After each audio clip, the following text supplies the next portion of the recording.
سیدنا ابراہیم علیہ السلام نے اللہ تعالیٰ کی بارگاہ میں جو سوال کیا تھا کہ اے اللہ آپ مردوں کو کیسے زندہ کرتے ہیں مجھ کو دکھائیں، اس میں لاجک کیا تھی اور وہ اس کی تفصیلات کیا ہیں؟ پہلے اس کا ترجمہ آپ سماعت فرما لیں۔ اللہ فرماتے ہیں وہ وقت یاد کرو کہ جب ابراہیم علیہ السلام نے کہا تھا کہ اے میرے رب مجھے دکھا تو مردوں کو کیسے زندہ کرتا ہے۔ اللہ عز و جل نے کہا کہ کیا تم ایمان نہیں لائے؟ تو ابراہیم علیہ السلام نے عرض کی ہاں کیوں نہیں، لیکن یہ سوال میں نے اس لیے کیا ہے تاکہ میرے دل کو اطمینان حاصل ہو۔ تو اللہ تعالیٰ نے فرمایا پھر 4 پرندے پکڑ لو، انہیں اپنے آپ سے مانوس کر لو، پھر تم انہیں پکارنا، وہ کوشش کرتے ہوئے تمہارے پاس آئیں گے، اور تم جان لو کہ بے شک اللہ غالب حکمت والا ہے۔ سیدنا ابراہیم علیہ السلام یہ جو سوال اللہ تعالیٰ کی بارگاہ میں آپ نے کیا اس میں بڑی حکمتیں ہیں۔ دیکھیں جو مشرکین مکہ تھے نا، مشرکین مکہ کے جو لوگ تھے وہ ابراہیم علیہ السلام کی قریش تھے نا، ابراہیم علیہ السلام کی نسل میں سے تھے۔ انہیں 2 بڑے گہرے تعلق حاصل تھے ابراہیم علیہ السلام کے ساتھ۔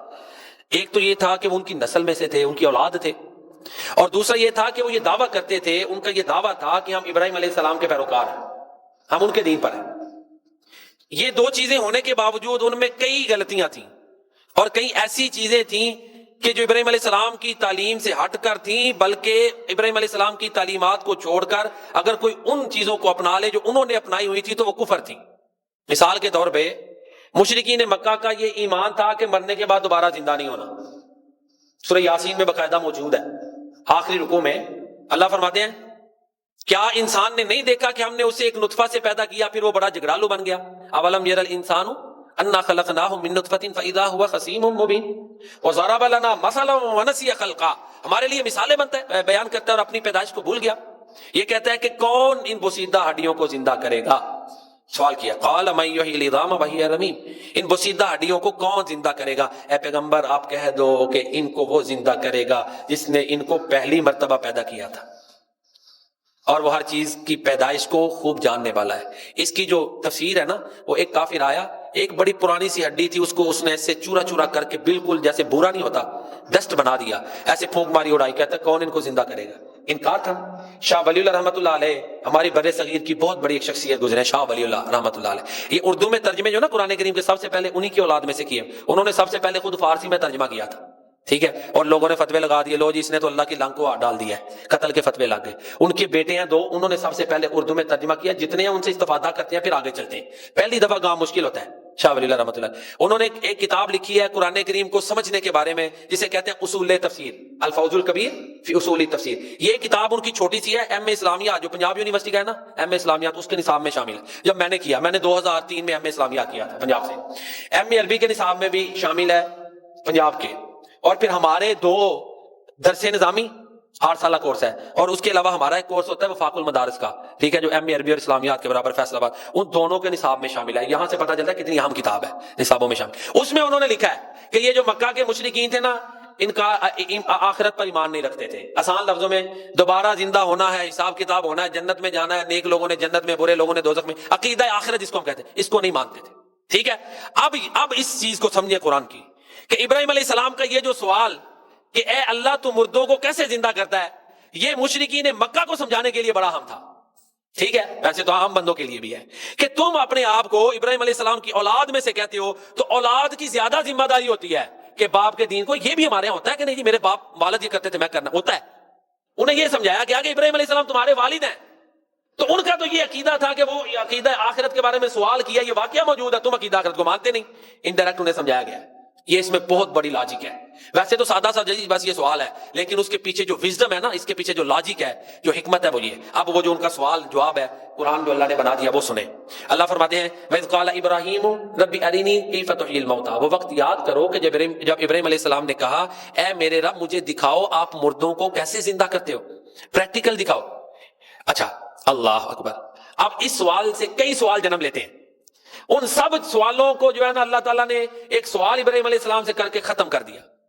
کیا کہا ابراہیم علیہ السلام سے؟ اولم تؤمن، ابراہیم تم نہیں مانتے؟ اللہ اکبر، ہے کتنا، کیونکہ ذہن میں سوال آتا ہے نا، بعض دفعہ آپ دیکھتے ہیں نا ایک چیز ہوتی ہے تو آپ کہتے ہیں مجھے کر کے دکھاؤ، اس کا یہ مطلب نہیں کہ آپ مانتے نہیں، ہم کہتے ہیں یار یہ کیسے ہوتا ہے، بس ہمیں بھی دکھاؤ۔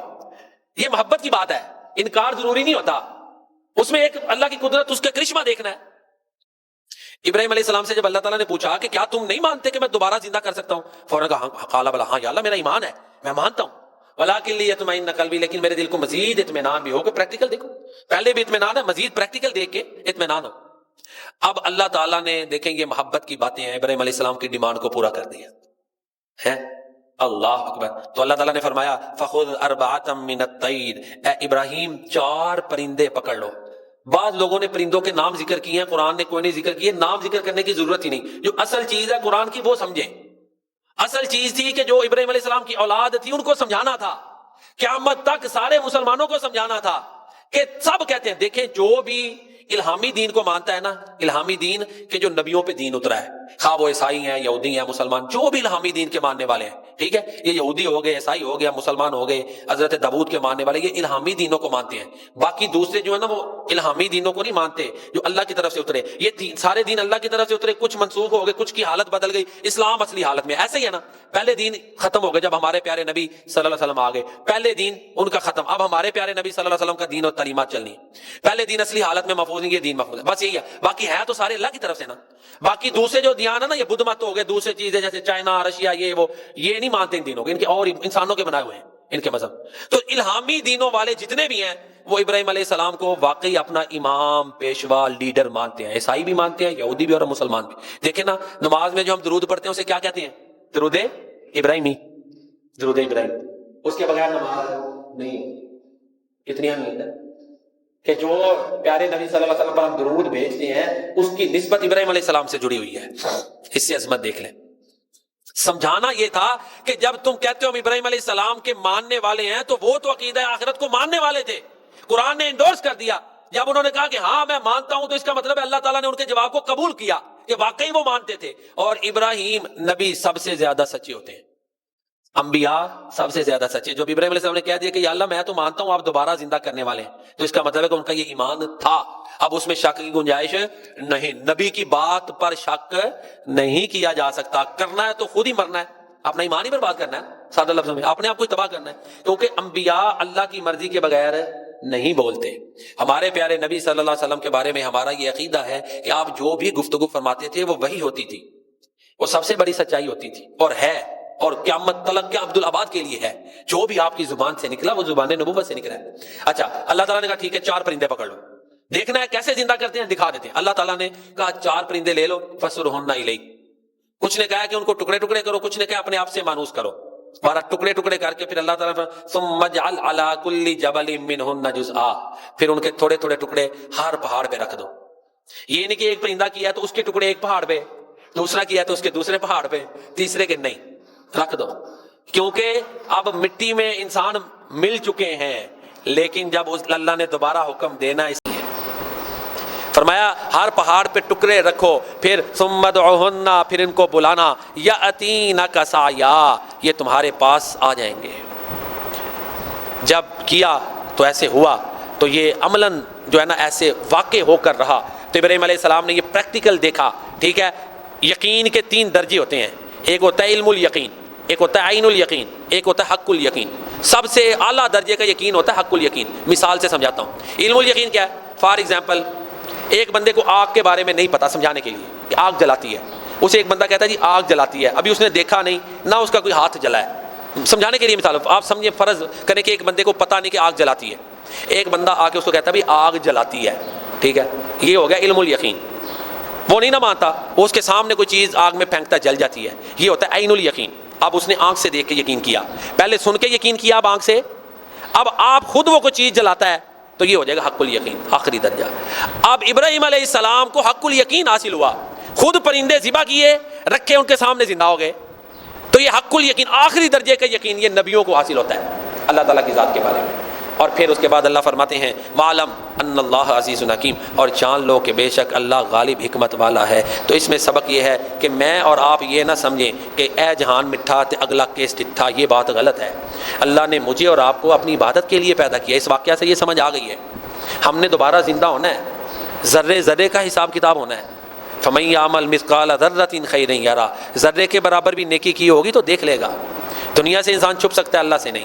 وَمَن يَعْمَلْ مِثْقَالَ ذَرَّةٍ شَرًّا يَرَهُ، ذرہ کے برابر بھی برائی کی ہوگی تو دیکھ لے گا۔ اللہ کے ریکارڈ بڑے مضبوط ہیں۔ آج تو آپ کو پتہ ہے سیٹلائٹ کے ذریعے کتنا کچھ لے آتے ہیں جی، اور یہ پرانی ریکارڈ، کالز ریکارڈ فلاں نکالتے ہیں کہ نہیں، آئے دن فلاں چیزیں جی ظاہر ہو گئی ہیں، فلاں کے سیکرٹ ہو گئے آئے دن۔ تو انسان کے تو وسائل ہی بڑے محدود ہیں، انسان کو تو بڑا تھوڑا سا علم دیا گیا ہے، انسان کو تو اپنے اندر جو روح ہے ابھی اس کا بھی پتہ نہیں ہے۔ تو اللہ کے علم لامحدود ہیں، اس کی قدرتیں بھی لامحدود ہیں، اللہ کی طاقتیں بھی لامحدود ہیں۔ تو اس نے جو انسان کے ریکارڈز پریزرو کیے ہوئے ہیں، اس کے نامہ، اس کے جو اعمال ہیں جو اس نے محفوظ کیے ہیں، وہ اتنی باریک بینی سے ہیں کہ ہماری عقل میں نہیں آ سکتے۔ اللہ اکبر۔ تو لہذا آخرت قائم ہو کر رہنی ہے۔ اللہ تعالیٰ مجھے اور آپ کو ایمان پر موت عطا فرمائے اور ہماری کمیوں کوتاہیوں کو معاف فرمائے۔ قیامت والے دن اللہ تعالیٰ ہمیں اپنے عرش کا سایہ عطا فرمائے، پیارے نبی صلی اللہ علیہ وسلم کے حمد والے جھنڈے کے نیچے جگہ عطا فرمائے۔ آمین کہیں، میں دعائیں مانگ رہا ہوں، آمین کہیں۔ ایک ہی جھنڈا ہونا ہے اللہ کی حمد کا، اور وہ پیارے نبی صلی اللہ علیہ وسلم کی ہاتھ میں ہونا ہے، اسی کے نیچے انبیاء سارے لوگ نیک اولیاء ہونے ہیں۔ اللہ تعالیٰ مجھے اور آپ کو اس کے نیچے جگہ عطا فرمائے، آمین۔ قیامت والے دن اللہ تعالیٰ ہمیں پیارے نبی کریم صلی اللہ علیہ وسلم کے ہاتھ سے حوض کوثر کا جام نصیب فرمائے، آمین یا رب العالمین۔